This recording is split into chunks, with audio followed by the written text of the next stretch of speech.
finally a day where we don't need the air conditioning on. The windows are open here, the light is coming in, and the wind is cool. It finally rained yesterday. We had some thunderstorms and stuff, so there's some thunder and lightning going on too. So the temperature has really dropped, and it's supposed to kind of stay like this through the next week, and I hope that is true because we need some relief from the freaking heat and to be able to go outside.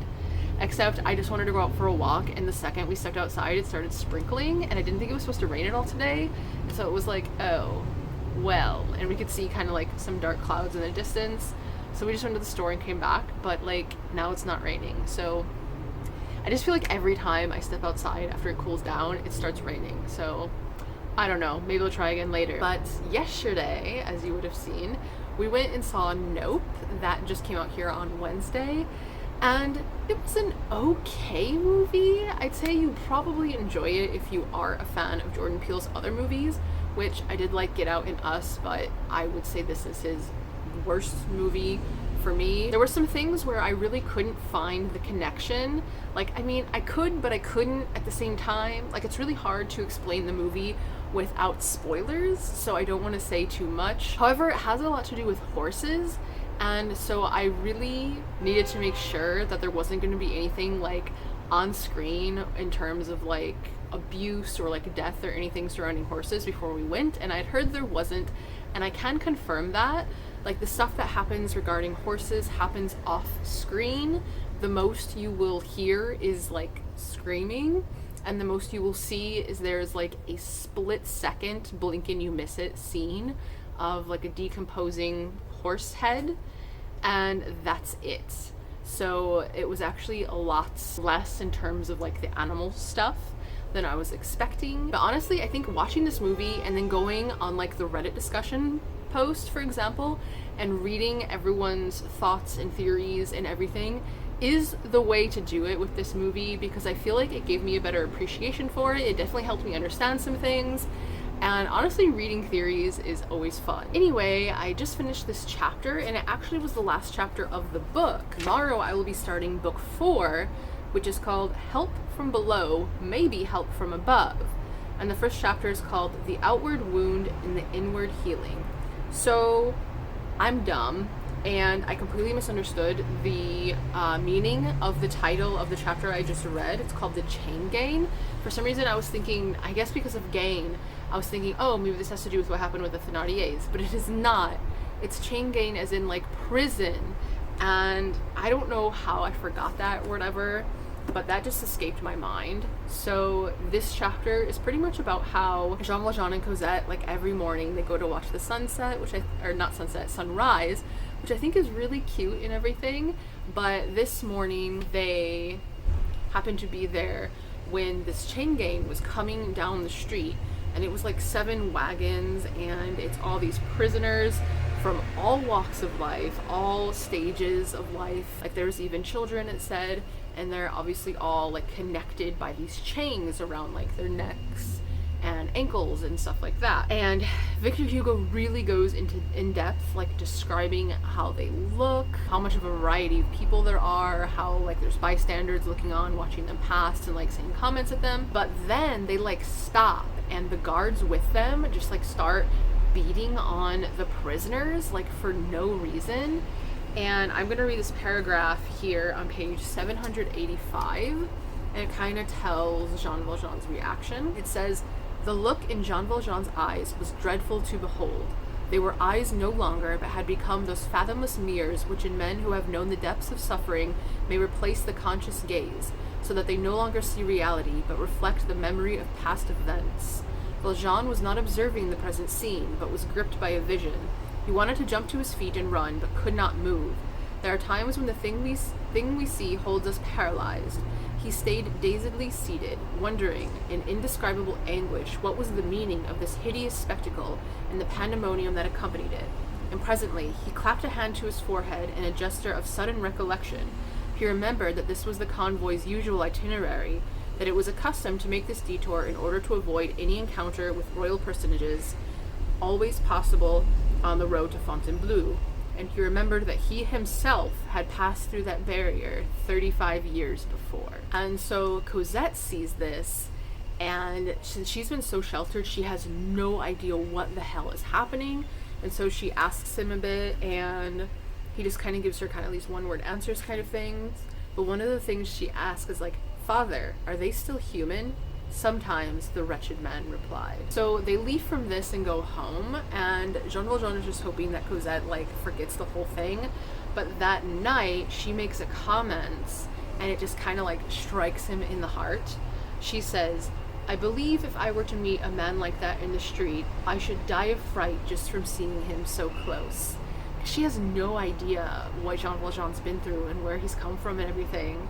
And so I can't imagine how much that would hurt to hear the person you love most say. And so a few days pass, and he like takes her to this festival that's happening in Paris and stuff, because he wants to help her be happy and just kind of like forget what she saw the other day. But then at the end of this book, the last sentence is, "Father, that place, the galleys, what does it mean?" And so I think maybe this next book, like when it talks about like the outward wound and the inward healing, maybe he is gonna finally reveal some of his past to her.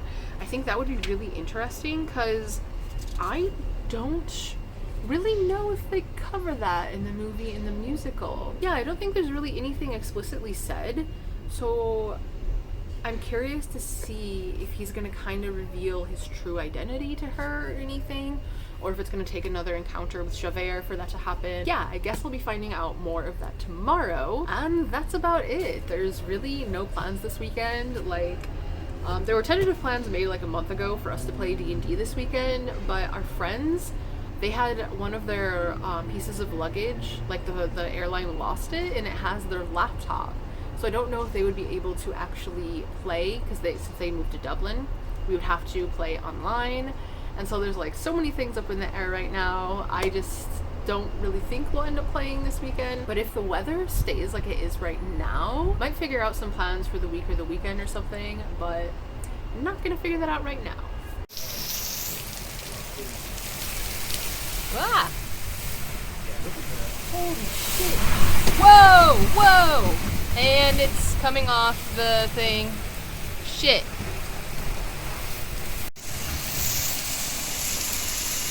It's literally howling fucking inside. Jesus.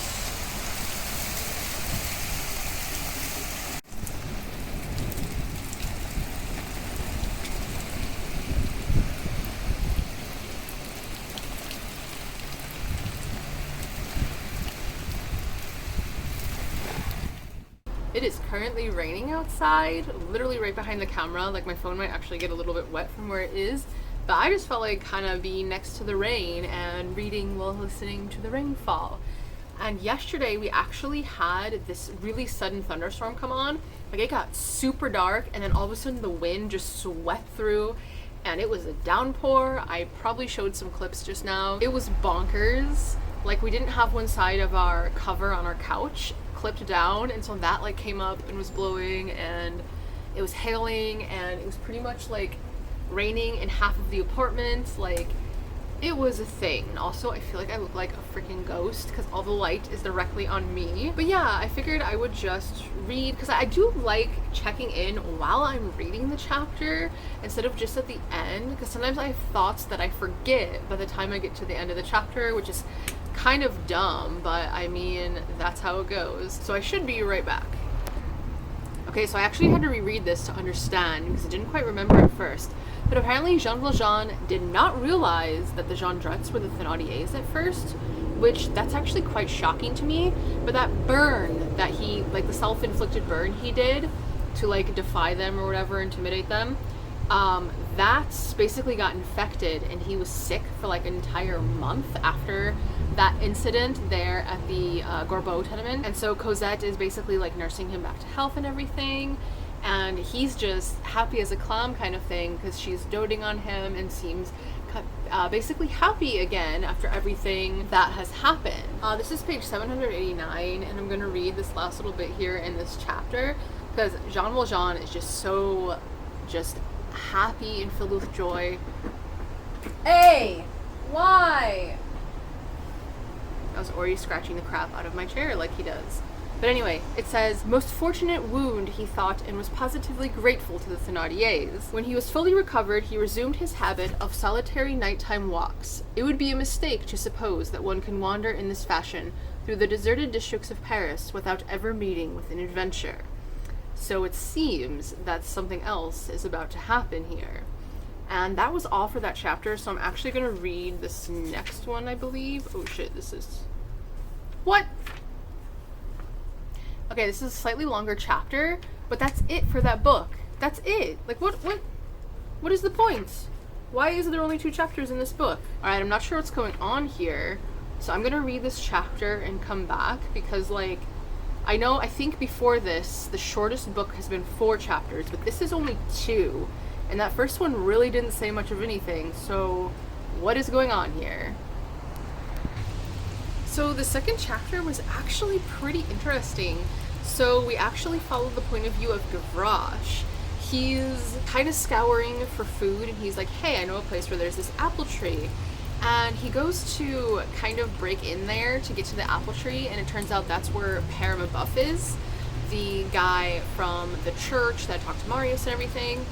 And he overhears this conversation between Père Mabeuf and his like housekeeper lady, and they're basically talking about how like everyone has cut them off, they can't get things on like credit anymore kind of thing, like no one will lend them things, they have absolutely no money, etc, etc. Gavroche is in like this hedge, and so he's kind of getting ready to go to sleep, and he looks down the street and he sees Montparnasse, one of the like bad guys. He sees him heading toward this old man to like jump him, and Gavroche is like, oh, that sucks, but like I'm a kid, I can't really do anything like to help this guy. And Montparnasse goes to like grab the guy from behind, and the tables are turned, and the guy has Montparnasse on the ground with like his foot on him kind of thing, and he ends up giving him like this huge long lecture, and even is like, oh, what did you want from me? My purse probably, well, here it is, and just gives him his fucking purse and turns and walks away.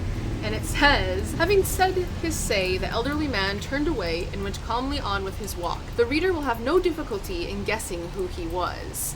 And that's because it's obviously Jean Valjean, of course. I think that's pretty interesting that Gavroche is actually the one to witness this, because I think this is his first interaction with Jean Valjean actually, even though neither of them knows who the other is kind of thing. Montparnasse is just kind of like stunned and standing there like, what the fuck just happened? And so Gavroche comes up, pickpockets him, and drops the money at Père Mabeuf's feet, because Père Mabeuf was kind of like dozing off. And it says, the purse fell on Père Mabeuf's foot and awakened him. He picked it up and opened it in amazement. It had 2 compartments, in one of which was some small change, while in the other there were 6 Napoleons. In high excitement, Monsieur Mabeuf took it to his housekeeper. It must have fallen from heaven, said Mère Plutarque. And that's the end of that book, actually. That's definitely one of the stranger books that have been in here, especially since it's only the 2 chapters. So the next one is book 5, and it's called Of Which the End Does Not Resemble the Beginning. What is that implying? And the first chapter is Solitude in the Barracks. And I see Cosette's name right away, so it seems like we are going to stay with her, but now I'm assuming we're probably going to be to where Eponine and Marius show up, since we last left them where she was taking Marius to their address. So I'm hoping that's going to be what comes into play next. So that is where I will start tomorrow. Oh my god, looking back on those clips from yesterday, I look so pale. And I mean, now is probably not much better because the sun's starting to set on this side, because we have the AC on, so I'm banished back to the kitchen. And so it's like directly on me again. But wow, are those clips bad. And like at some points I noticed it looks like my book is like glowing. And so I don't know what was happening with the lighting in those clips yesterday. But thinking back on it, it feels like a fever dream filming them too. And also tortilla's already here. Hey, you don't need pasta water. So I definitely wasn't like feeling the greatest or in the right mindset filming that either. So like, I'm pretty embarrassed about that whole section of clips, because also I didn't realize it. I didn't see it in like my phone view thing. Like there was what is usually in our oven in the kitchen, but I have to, it's like all the pans and everything I have to take out when I used the oven, and there's like tortillas left in there too, and that's in the shot, and it's just like, yeah, chaos, not into it. One thing I did want to mention from today, I was going to show it on my computer, but that's just going to look weird on camera, so I'll probably just like pop something up here. But I have figured out what I want to do for reading vlogs for like the spooky season for September and October, and I'm telling you about it to try to hold myself more accountable, because I mean it's going to be a lot because it's 4 for each month, because I pretty much wrote down everything I want to read, and one of them has nothing to do with spooky season. It's just something I want to read myself, a genre I've never read before, something completely new for me, which is why it'll be the first thing posted in September. But all the other ones are all those books that I've gotten. Most of them are short story collections and have just been holding on to for this time of year. So I'm finally going to start reading those and trying to get the reading vlogs out, and I'm really excited for those. I just hope I don't get burnt out on them, or with reading in general, really, because I've never tried to have like a schedule of like, oh, I want to have this read by this time before. And this will be my first time having that happen, so I'm just hoping it doesn't really backfire on me. But you'll know before I know, because those will probably go up before this before this reading vlog does. So we'll see how that ended up going. But I read the first chapter in book 5, I believe it was, and it's just a short little thing, and it's funny because Cosette doesn't give a fuck about Marius. She hasn't been thinking about him at all. In fact, she has her eye on someone else even, and oh, she has returned. And I just love how through this, like, Marius has been freaking out and is like, oh, I bet she's thinking the same thing I am. We can hear each other's thoughts of love. And Cosette is just not even thinking about him. And literally it says, one day, recalling Marius, she thought, I don't even think of him. And this is on page 797, by the way, which, wow, I'm almost on page 800. I didn't realize that. That's awesome. But this guy that Cosette has her eye on is this soldier that passes by the house every day, probably on like patrol with this regiment. And then it says, whom the reader has already met and whose name was Theodule Gillenormand. So this is the great nephew of Marius's grandpa, and this was the guy who followed Marius when Marius had gone to see the grave of his dad and everything, because that's when his family was super suspicious about where he was going, what he was doing and everything. That's that guy, who I think is like a cousin of Marius's, is what it would be. And it goes on to say, there's a girl who's got her eye on you, they said. You ought to give her a glance, to which he replied, do you really think I've time to stare at all the girls who stare at me? This happened at precisely the time when Marius, in the depths of despair, was saying to himself, if I could see her just once more before I die, if he had had his wish and seen Cosette gazing at the young lancer, he would have died on the spot. And this is just straight up funny to me. Like, I love this kind of humor in this. I think it is so hilarious. But it basically kind of goes on is like, Cosette's a young woman, like she isn't going to just pine after Marius all these months when they haven't seen each other like Marius is doing for her. And I love that there's this distinction with how Cosette has been handling this as opposed to Marius. The next chapter is called Cosette's Alarm. So I wonder if that's when Marius finally comes into the picture. We'll see. It looks like the chapters in here are actually pretty short. I am pleased to see that I'm almost to page 800. That means there's just over 400 more pages to go, I think. And I honestly thought more of the like July Revolution stuff would have happened by now, but I would assume that Cosette and Marius kind of need to develop more of a relationship before that happens, because she'll have to be worrying about him and all of that kind of stuff. But I'm also curious to see if the Thénardiers end up back in the picture at all, since they are in like prison currently, which I was not expecting. So definitely seeing more of like the differences between the musical movie that I have seen and the book. But I'm really wondering how this exactly is going to end and if I'm going to feel satisfied by it. Well, today hasn't exactly gone the way it was supposed to. So this morning is when we were supposed to go do all our grocery shopping for the week, but we ended up not doing that because last night Ori was particularly bad in keeping us up, and so we just really didn't get a lot of sleep. Then we had D&D today, and we actually were able to play, so like that was good. But we weren't able to go to our friend's house to play. We had to do it strictly online because he couldn't find a cord for his computer, because now our group is like really split up because 2 of our friends moved to Dublin. But then the plan for after that was to go to La Défense and shop at Auchan and have dinner at Five Guys. And like the food at Five Guys, like especially Thomas, was so bad it was almost inedible. And then we went to do grocery shopping, and immediately we were just overwhelmed by how many people were there, and I just all of a sudden was not feeling well. And so it ended up being a good thing that we came home instead of doing the grocery shopping. But it's just like, why does that have to happen? But anyway, I just finished reading 2 chapters of Les Miserables since I didn't get to read my chapter yesterday. They were both really quick. Like the first one is literally just Cosette thinking that she's hearing someone like walking around in the garden. Like the chapter is literally called Cosette's Alarm. It starts out with Jean Valjean going to leave for a few days because he has to go to that spot where he's like buried his money to get more.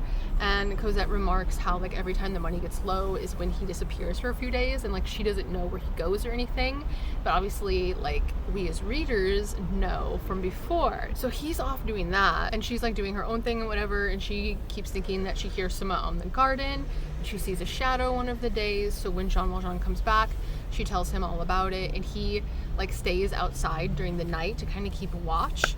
And on like the 3rd or 4th night, he shouts to her like, come look, and he's like, I found your shadow. And it was like some chimney thing. She agrees that like it looks like what she saw, but she doesn't think that was it because the shadow had like disappeared when she tried to see who it was. So there's just like this little bit of tension of like who the hell is in their garden. And then the next chapter, she finds this rock placed where she's usually seated, and it freaks her out because she's like, that was not there a minute ago kind of thing.